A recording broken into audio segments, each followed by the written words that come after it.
Well, hello, and hello, everybody. Welcome back for another episode. If not now, when?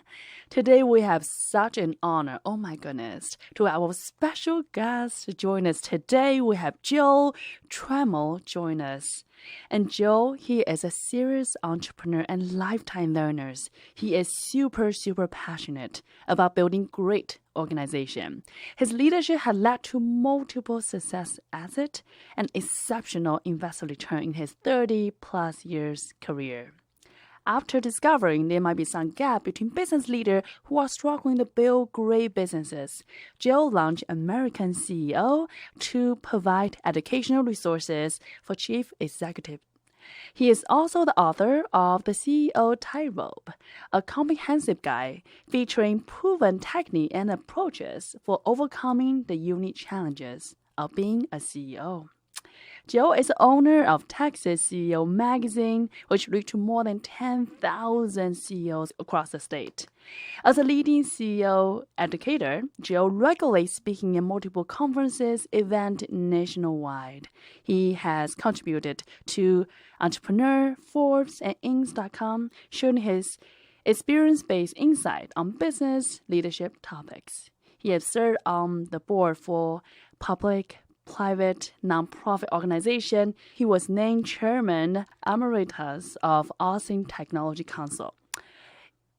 To end, Joel is the ultimate chief educator to chief executives. With that, everybody, I am so excited. Thank you so much, Joel, for joining us. Welcome to the show. Thanks for the invitation. Excited to be here. Of course, Joel. So tell us, how does all the journey begin for you? The journey starts in a small town in North Louisiana called Ruston, Louisiana, where my dad was a university professor. And so I was supposed to follow in his footsteps. I was the fifth of five kids, and he wanted one of his kids to get a PhD and teach, and I was the last hope to do that. And I did very well in school and was top of my class and graduated from high school and thought I would get an engineering degree, which is what he taught, and get a PhD and do the teaching thing. And somewhere along the way in high school, I had met a couple of what we would now call entrepreneurs. We didn't use that term really then. We called them small business owners. One ran a series of fireworks stands. One bought and sold small businesses, kind of his job. But both of them had kind of kindled an interest in business to me. But I went ahead, got the engineering degree, took a job to teach for the U.S. Navy at what they call Naval Nuclear Power School. Very nice. A lot of people there would work on their masters in their spare time, and I wanted to see if I liked the teaching gig. And so I did. I really enjoyed the teaching aspect of the job, but I started taking a couple of graduate math courses and realized I really had no interest in graduate engineering. Theoretical engineering just wasn't what I wanted to do, and so I wanted to get into business. And at that time, the school wanted 60 hours of undergraduate business before they would let me into their MBA program, and so the only way to kind of learn about business at that point in time, we didn't have the internet, we didn't have all these resources that we do now, was to start a business. And so I started my first business while I was still in the Navy. Wow. First of all, that is incredible. Were you a little scared? I mean, that was not the path laid for you. Yeah, I mean, it certainly was different. I had two older brothers who were both engineers, and I had kind of seen what working in industry for them was like, and didn't really like the fact that they had often had to move around to get jobs or to change jobs, or a factory would be sold, and didn't really have control of their career. So I think one of the things that certainly appealed to me about entrepreneurship was the control aspect, that if I failed, it was because I failed. I could live with that, but if somebody else's failure caused me to lose a job or have an issue, that was it just didn't feel comfortable to me. So I didn't view it as risk per se. I actually viewed it as having more control. That's an interesting perspective. And then what happened is... Yeah, so I started my first business. We moved here in 1991 for my wife to get her PhD at the University of Texas. So she's a 4.0 PhD in electrical engineering from the University of Texas. So clearly the brains of the operation. I brought that business here to Austin, really to the Round Rock area, and then started a small computer store networking business there as well. And that was kind of the first business that had a physical location that I ran. Ended up selling that after a few years because we wanted to move into the Austin area, and ended up eventually starting a business with my wife based on some of the work she had done in her first job. And that was a company called NetQOS that we built from zero to about 60 million in revenue and sold in 2009. That's incredible. Wow. How does that experience, building the business along the way and decided to join partnership with your wife? Yeah, working with your wife, obviously is a little different than most businesses, the way they're formed. It was pretty easy in our case. I mean, she was clearly the technical expert in the business, and her interests were on the technical side, and basically I ran everything else.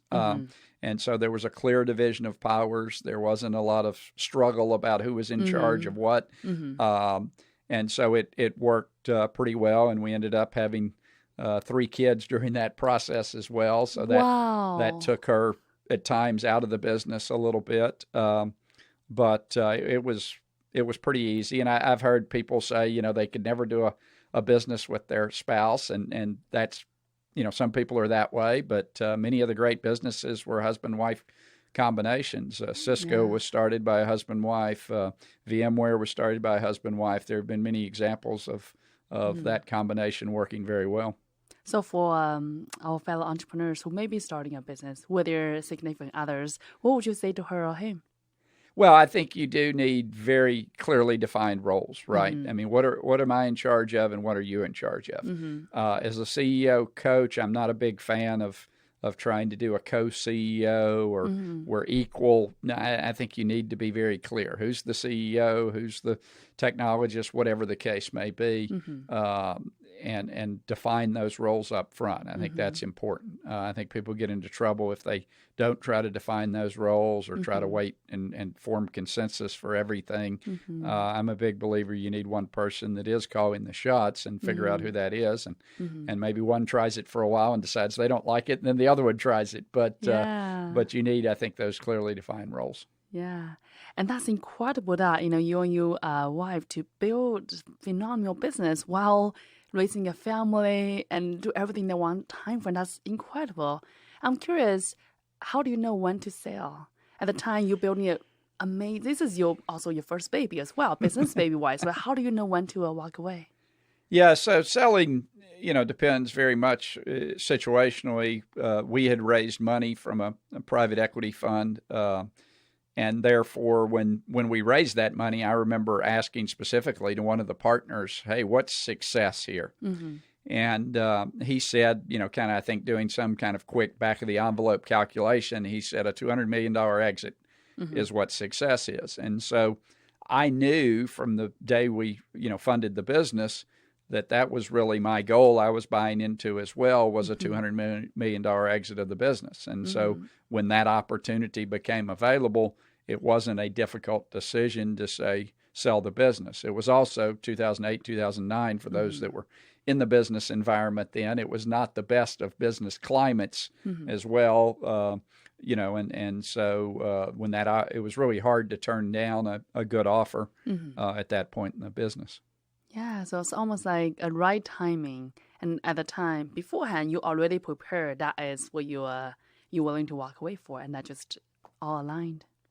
Yeah, I think it's very important. I hear a lot of entrepreneurs that pitch me, and I try to push them on really what's the purpose of the exercise.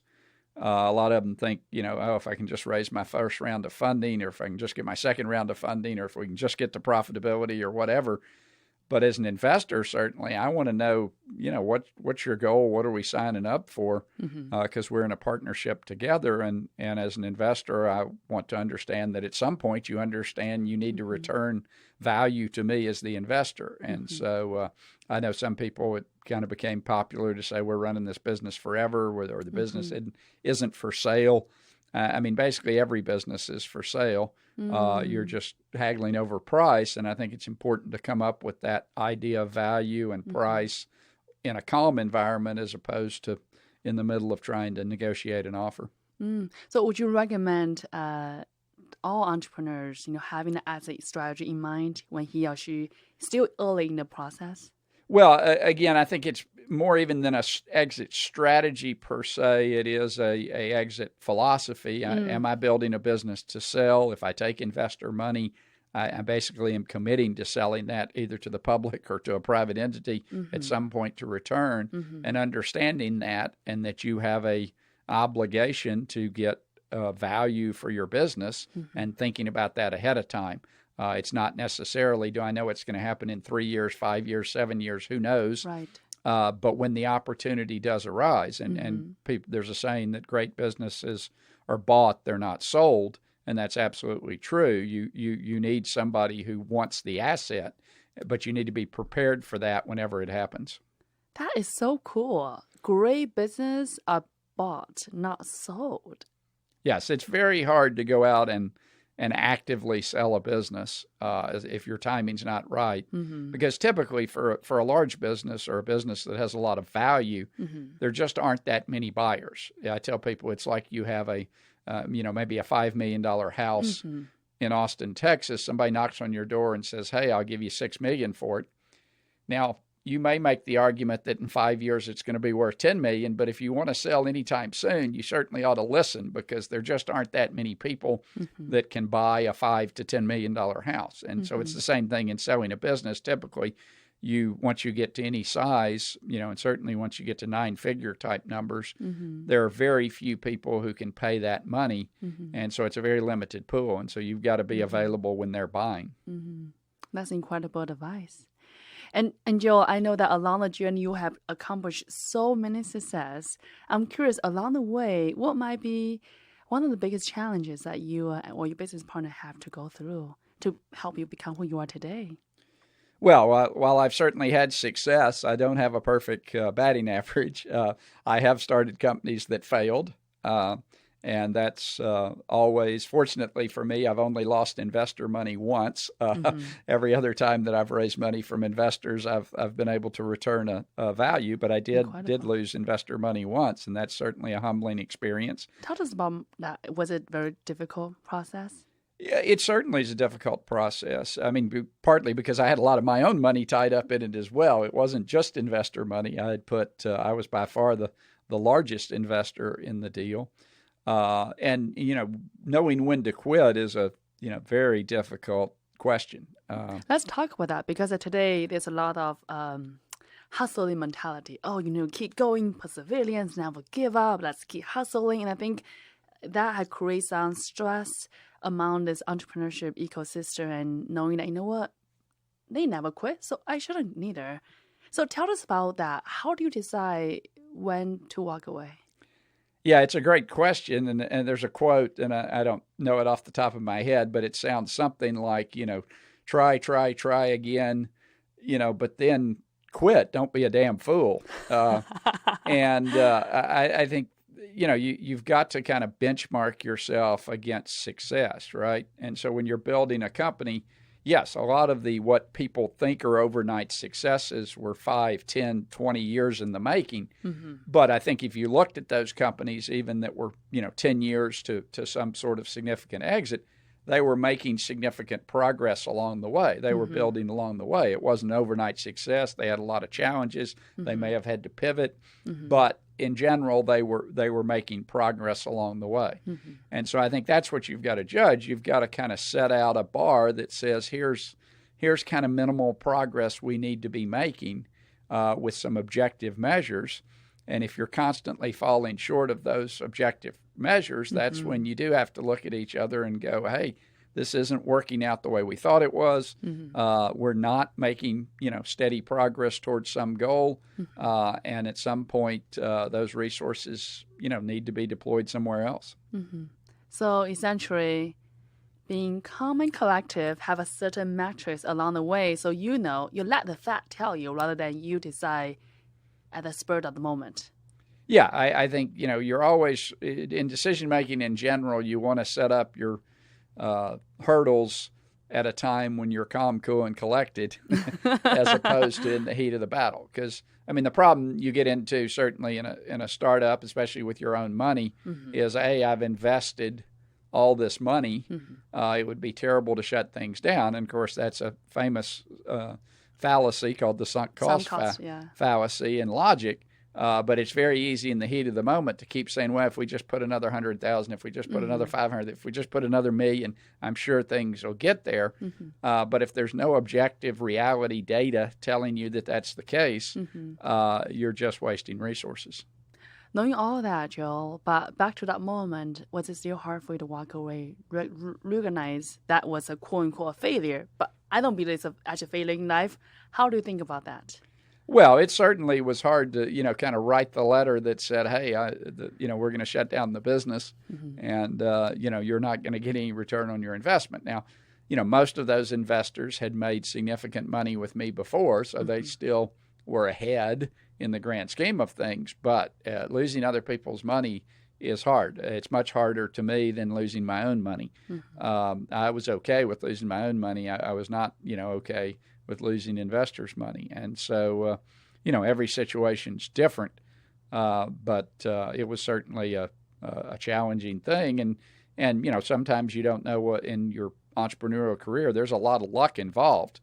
And so, maybe my first few successes were luck and you don't know that. So, you're always going to have some hits and misses if you do this on a serial basis. Nobody is 100%. And even the ones who have big scores. If you read Elon Musk and Tesla, they were, weeks away from shutting down Tesla at some points. And so it's hard to know where that line is. So what keep you going, Joel? What inspire you to keep going one after another? Yeah, well, I believe fundamentally that, business is, the purpose of a business is to create value. In a free market system, trade, the idea that someone would give you something of value to achieve something that they value more has provided a tremendous, increase in human productivity, in human success, in human thriving, all of the things that we have in the modern world. We don't have to go back very long in history to know that those things weren't available. And those all happen because of businesses providing value in exchange of value. And so, I'm a big believer in the power of capitalism and business to create great good in the world. And I just want to see people do that to the best of their ability. That's so incredible. So along the journey, you mentioned earlier, you feel like the luck might be one of the factors that, made you successful, but I'm sure it's not just it. And in your words, Joel, what do you think is your superpower? What made you successful today? That's a good question, and probably other people who've worked with me would be better able to answer it because, of course, anything that we do well and comes naturally to us, we just assume that everyone can do that. I think, as I look back on my business career, my decision-making has been pretty good and sort of contrarian, and I think that has provided a lot of value, but it's something that came very natural to me. Why is that? I don't know. I think a lot is personality. I have, two brothers and two sisters, and they're very different personalities, and even though they were raised in the same household, have different levels of self-confidence and experience, which I have to believe a lot was inborn. I played competitive tennis growing up and played competitive tennis for a long time. I've played for 50 years now, I guess. I think that's a great sport in that it's an individual sport. You're out there on your own, and so you have to kind of deal with everything. Typically in tennis, you don't even have a coach. certainly not on the court with you. And so learning to, survive in that environment and be successful, I think was certainly helpful for the CEO role, where you're kind of in a similar situation. You're kind of all alone in the decision-making role. You can't really share everything you're thinking with the people that work for you or with your board or investors or whoever. And so I think that individual sporting experience was certainly formative for me in helping me make decisions along the way. That's wonderful. I definitely can see the parallel between being competitive in the sport, but also winning in the business world and make sure creating value and supporting the team, the customers, everybody involved. That's incredible. So, Joel, tell us a little bit more about your book. Yeah, so as when I was chairman of the Austin Technology Council, as we looked at the Austin environment in those days, there were kind of two main problems we identified in terms of making the Austin startup environment as successful as possible. And those two were, one was very obvious, a lack of capital at that time. This is going back, to the 2010 kind of time frame. There just weren't near as much capital available in Austin as there were in some of the other markets. And then the second thing was the perception that maybe there weren't enough qualified CEOs to maximize the use of that capital, that we're really going to be able to hit home runs if given the opportunity. And so I started teaching a course through the Austin Technology Council about a dozen years ago or so for CEOs to, kind of teach them the process I had gone through in scaling my business to an exit. And so that led to then, after teaching that several times, led to writing the book called The CEO Tightrope. And when I started to write the book, I thought, well, I'll find out that Harvard has their model for being CEO and Stanford has their model for being CEO, and I'll come in as the practical person and say, well, you guys are way too academic. This isn't practical. Here's some practical advice on doing it. What I found out was Harvard doesn't have a model for being CEO. Stanford doesn't have a model for being CEO. Most business professors have not run large organizations and so don't have any real opinions. And while they write a lot of good advice on specific niche areas of management, leadership, there really hasn't been a lot of thought put around what is the role of the CEO in a modern American company. And so that was the model I was trying to build with the CEO Tightrope was here's how you think about the job at the high level. What does it mean to be a professional CEO? Can you describe that for us?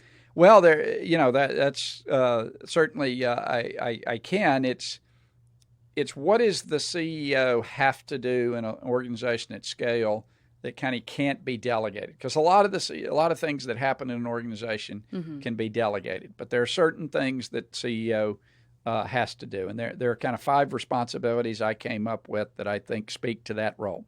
First is own the vision. Some people would call it strategy, but I think it's bigger than strategy. It's the mission of the organization, really defining that and being clear about that. You may do that on your own. You may do that with a team, but you have to own it and be able to communicate it. And what are the values of the organization? What are you going to reward? And how are you going to think about running the organization? And then setting, strategic objectives and so on. So own the vision's, kind of the starting point. And then as CEO, you're responsible for providing all the resources for the organization. And those resources, people think about capital, certainly. That's a resource. But in most technology businesses anyway, the human resource component, the people are the key component that make the difference. And so the CEO has to, kind of manage that whole process, be involved in that whole process of providing the resources. And then once you've got the right people in place and the right money in place and you've got a clear vision, then you can start talking about culture. And, culture flows directly from the founder's values. And so you need to think about that and be clear about what you're going to reward in the organization. And so it isn't so much about putting sayings on the wall, because if you put sayings on the wall, but those are different than what you reward in the organization, people are going to react to what you reward. So it's really about capturing the essence of you as a leader, what's important, what's your philosophy. And then you've got to make good decisions. But more than that, you've got to teach the organization how to make decisions. I mean, one of the thoughts I've had throughout my career is how can small companies compete against, much bigger companies? Because, you would think a large company has all the advantages. They have the people, they have the resources, they have the customers, they can do all kinds of things. Why do these small companies grow up and compete and sometimes, put out of business much larger entities? And I believe it's because of the speed of decision making. And decision making really is the fuel of the engine of a business. The more decisions you make in the shorter period of time, the more fuel you put on the engine. And so it's really important not only for the CEO to make good decisions, but you to empower and teach the organization how to make good decisions as well. And then finally, if you do all those things, you do what everybody would say the CEO is responsible for, which is delivering performance, right? Ultimately, you're responsible. If things go well, congratulations. If things go poorly, it's your fault. There's no separation between your performance as CEO and the performance of the organization as a whole. And so most people understand that CEOs, kind of own performance, but they don't think about the other things that kind of go to build up so that you can deliver performance. Because you can't just walk in and tell the team, go win. You have to provide the structures, processes, and resources to allow them to do that. Wow, what a comprehensive list.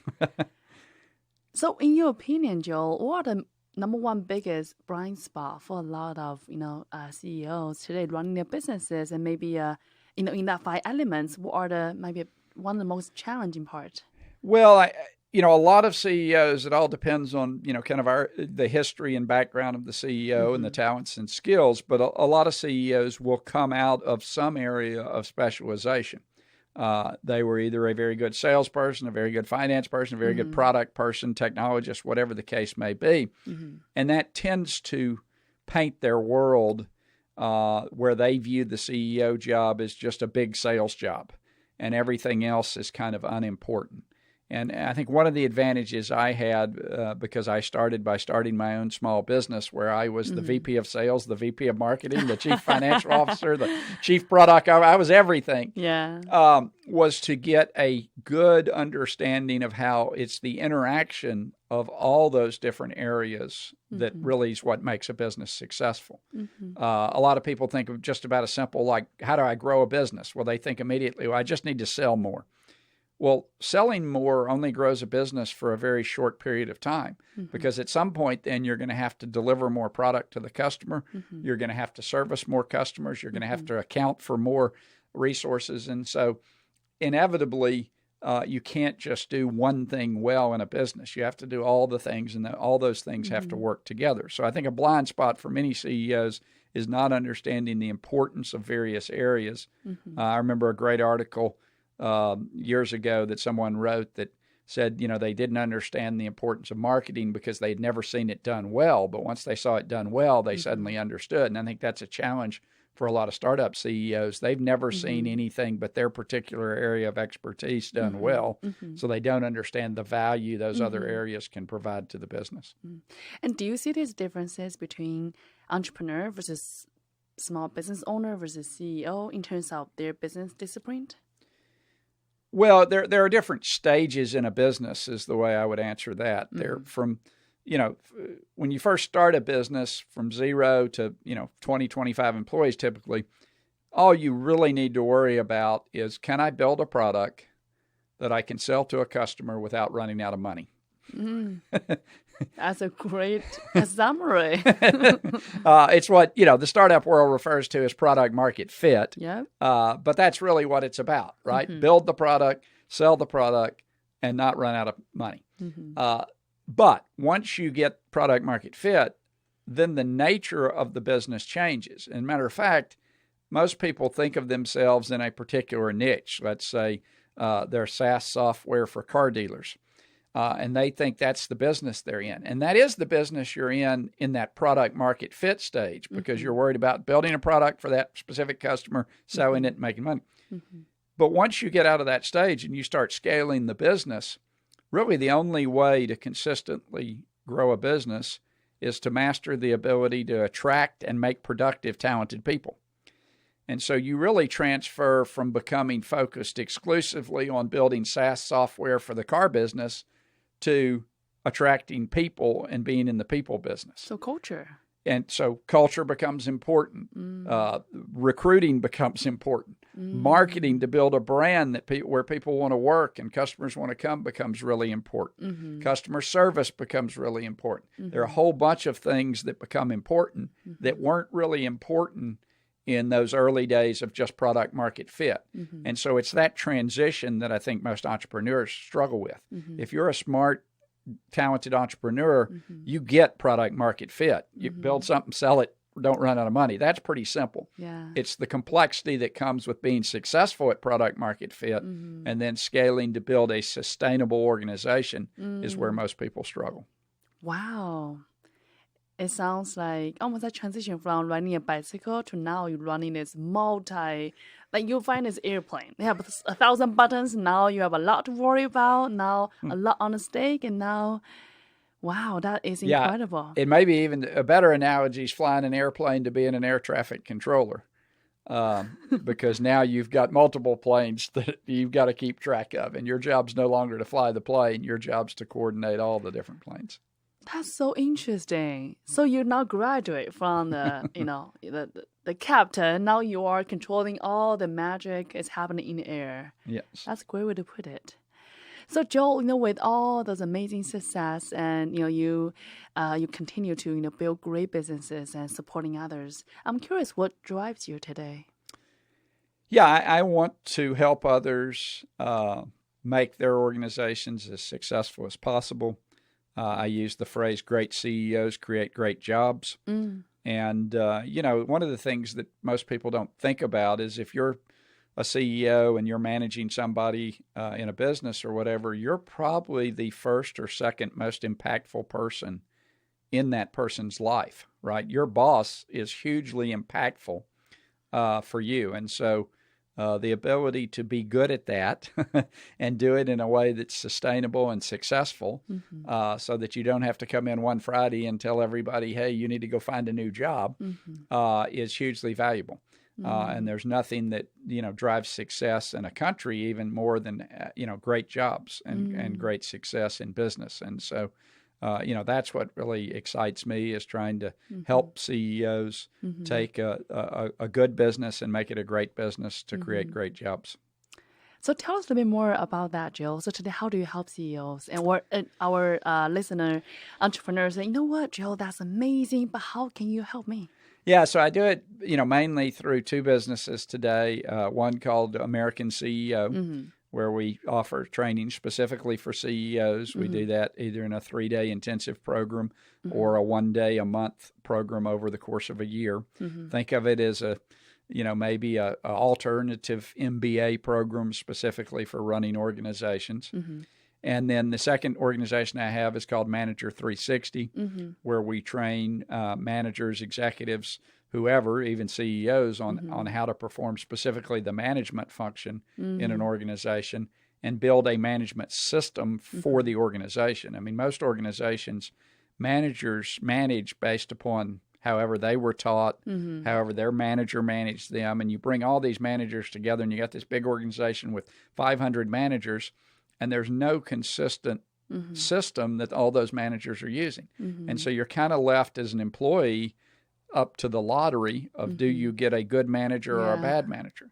And so we believe with Manager 360 that every manager in your organization should be trained on the basics of how to be good at management, and that provides tremendous value to the organization and really is the way to get a competitive advantage. Everybody, all the technologists want to invent something that nobody's ever thought of before. That's really hard to do. I've seen it done, but it doesn't happen every day. But one thing you can do in your organization is make sure you're better at managing than your competitor's organization, because most people spend zero time making their managers better. And so we think that's a huge opportunity to drive a competitive advantage in any industry. How do you define a good leader or a good manager? Yeah, so obviously success of results is important. Business performance. Business performance is important, but obviously as well, relationships are important. and people having an engaging work environment, and people doing things in the right ethical and moral way. And so those are kind of the 4 areas we focus on. Drive results, yes, that's important, but if you do that at the expense of ethical and moral conundrums, that's a problem. If you do that without considering relationships, that's a problem. And if you do it without engaging people in a fun and rewarding way, that's a problem. So those are kind of the 4 areas we look at to evaluate a manager. Joel, I'm curious, do you think everybody can be a great CEO or entrepreneurs? Do you think this is born nature versus nurture? How do you see that? Because I feel like your journey is so incredible, and you not only you yourself is a fantastic business leader, you also mentor hundreds, thousands of others. How do you see that? Yeah, I don't think anyone's born to be a great CEO. There are certainly characteristics that are helpful and personality traits that are helpful. But I think the biggest one is how quickly you can learn and implement those learnings into the business. I mean, that's what we see, if you look at a Zuckerberg or a Gates or somebody that started out at a very young age, obviously they didn't have a lot of knowledge about how to run a business when they started, but they were very smart. Both of them were so smart they got bored at Harvard, which you got to be pretty smart to get bored at Harvard. But more importantly, they were self-aware of what they didn't know, and they brought in people. Gates, in the case of Gates, Steve Ballmer, in the case of Zuckerberg, Sheryl Sandberg, to offset some of their weaknesses, and they constantly were learning and taking those learnings and putting them into the business. And I see, many entrepreneurs that they want to invent everything themselves because they think they're really creative and they've invented some software program or some technology. They think they can invent everything about business. And I tell them, whoa, that's a really hard to do, okay? And that would take a huge amount of time. Instead, leverage the best practices. People have been doing this business thing for many years, and there are a lot of best practices out there if you search for them, look for them, and integrate them into your organization.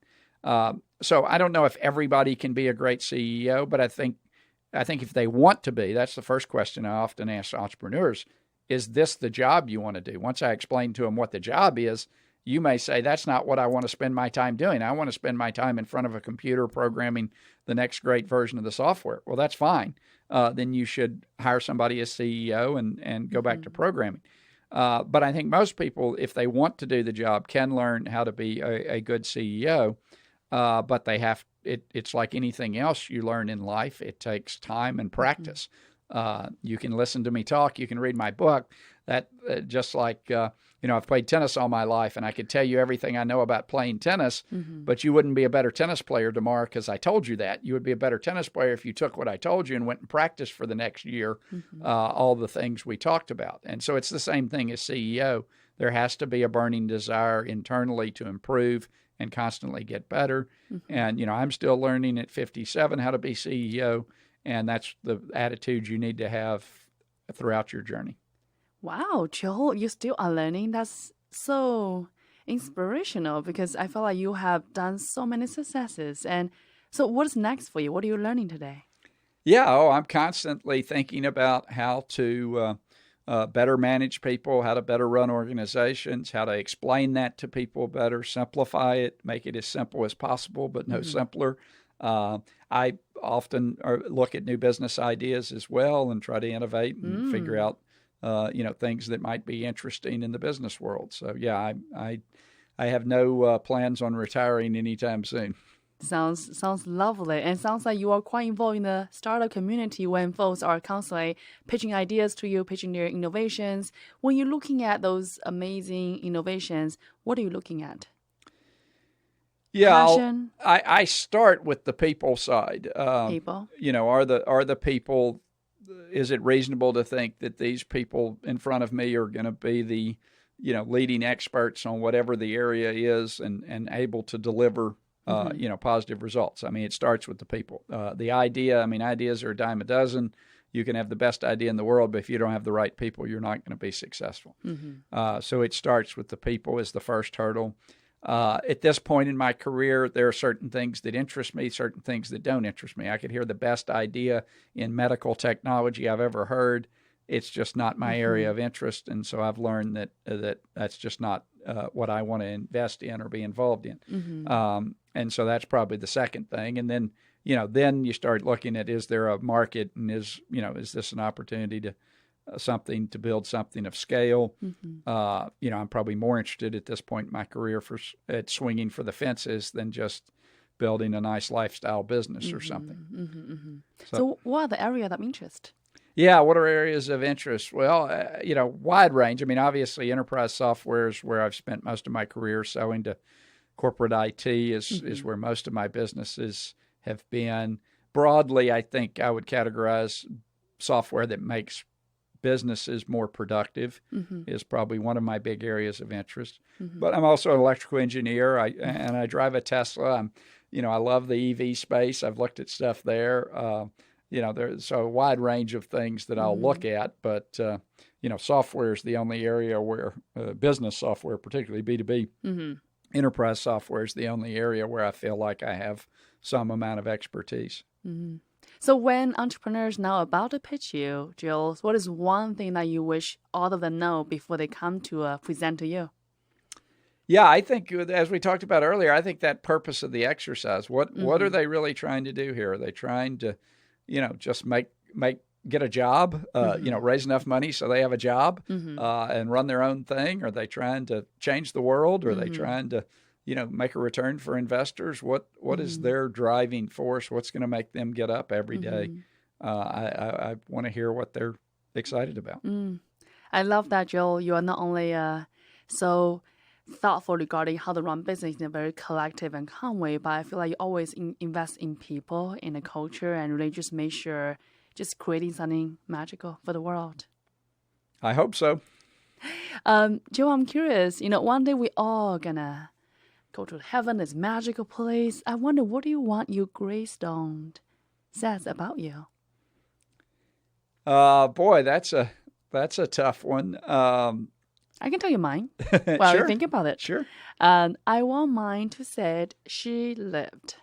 And I want it means not only she lived all the amazing rosy and sunshine, but all those challenges, downs, all the things, everything in between. I want to see the mountains, see the river, see the city, see the little town, I see all of it. And I think for me, life is about the journey, about experiences, about, of course, all the successes, but oftentimes it's not always that every single day. And I want to experience it all. I just want to felt she lived. A mountain girl like me come this far from China to Chicago to Austin. Today, I just want to make sure I lived. Yeah, that's great. Mine would probably be more with served is the word I would use. I would like to feel like I was useful, that people, that people's lives were impacted because of what I did or said. You're so humble. Of course, Joel. I remember when I first met you, I was like, oh my God, that is incredible. I was just remember you were so inspirational the way how you talk about quote unquote boring stuff about how to build system, the strategy, all the fun things. I just feel like, wow, like it'll be amazing if I can just get a chance to share your wisdom on my podcast. And here you are. So truly, thank you. This is such a fun conversation. Really appreciate you. You're so candid, so honest, and so kind at the same time. And really appreciate, your wonderful journey. Great to be with you. Yeah, of course. Well, thank you everybody for tuning in today. I hope you enjoyed today's show as much as I do, and I cannot wait to see you all next time. Bye, guys.